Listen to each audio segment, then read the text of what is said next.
All right, what is going on? This is episode 6 of our record prediction series, and this one will be the NFC North. Will this division be the worst in football again?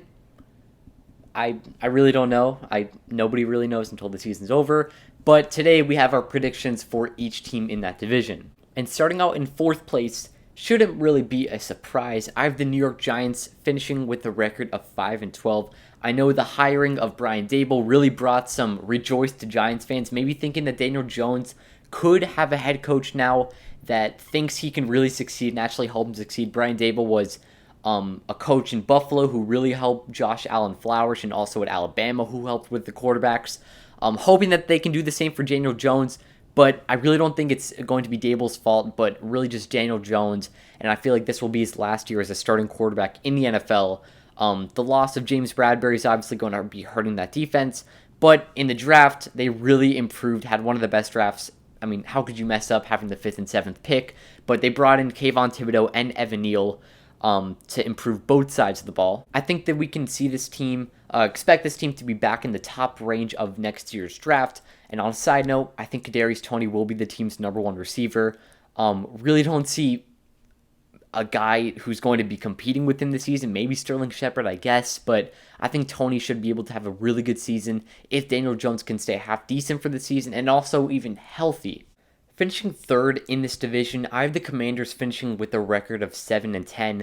I really think that this is actually the ceiling for this team. Saying the record out loud, definitely would expect them to finish lower than this. I was the guy that had a lot of faith in Carson Wentz last season going to the Colts, really being put in an amazing situation with a great O-line, a good receiving core with one of the best running backs who turned out to be breaking out last season in Jonathan Taylor. And being traded to Washington really did not put him in much of a better situation. If anything, a much worse situation. Really known as a team that had one of the worst receiving cores in the NFL.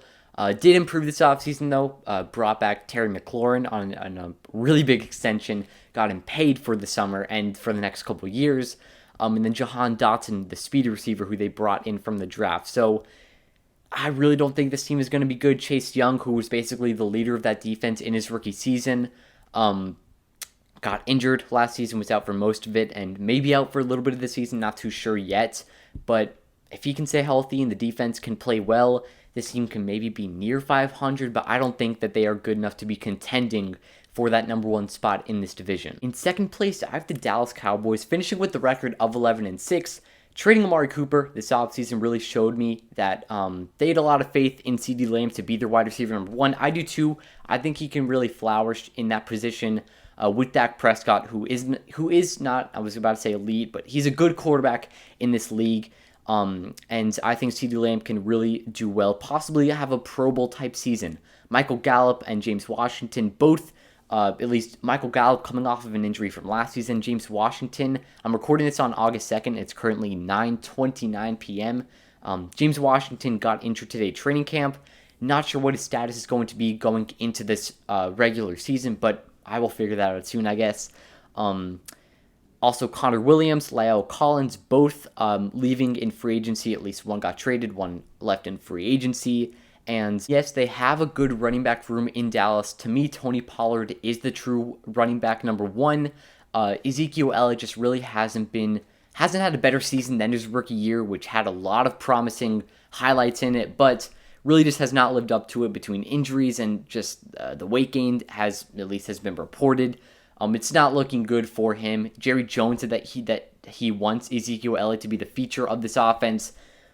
I really don't think that's going to happen, but I think the Cowboys will finish second here, and they will be trying to see if they will be making the playoffs. I do have them making the playoffs this season. And winning this division is the Philadelphia Eagles. I really think you could put together an argument for either the Eagles or the Cowboys to win the division, and I really wouldn't be mad. I have the Eagles winning the division with the record of 11-6, so the same record as the Cowboys. They just get the upper hand from their divisional records and winnings over the Cowboys this season. But I think that the Eagles really have all the tools they need to win this division. It could possibly be a make or break year for Jalen Hurts. I'm not too sure though. Like if he really is a bad year and the Eagles underperform, they could be looking to find another quarterback. But making the playoffs last season and getting blown out really showed that he can be a dual threat successful quarterback in this league. They have a really solid offensive line with the weapons. Devontae Smith, who's going into his sophomore season, potential breakout of the year. Who knows? Dallas Goedert, a really solid receiving and blocking tight end. And then also the guy they traded for on draft night, A.J. Brown, a top 10 receiver, top 10 on my list, as he should be. Maybe I'll have position rankings coming out at some point before the season, but I think he's a top 10 receiver, and the Eagles have really done all that's necessary to give what Jalen Hurts needs to succeed. A defense bringing in Darius Slay and also James Bradbury signing this offseason. I really think that this team can be good, and maybe they could finish at a record something like 12-5. 13-4 might be a bit excessive, but I think 12-5 could be their ceiling, with their floor being 10-7. I think that they will make the playoffs regardless. And that will wrap up my NFC East record predictions. Make sure you stay tuned for the last two coming within the next couple of days. NFC South will be episode 7, and then NFC West to finish out the series in episode 8. So make sure you stay tuned for those. Have a great day.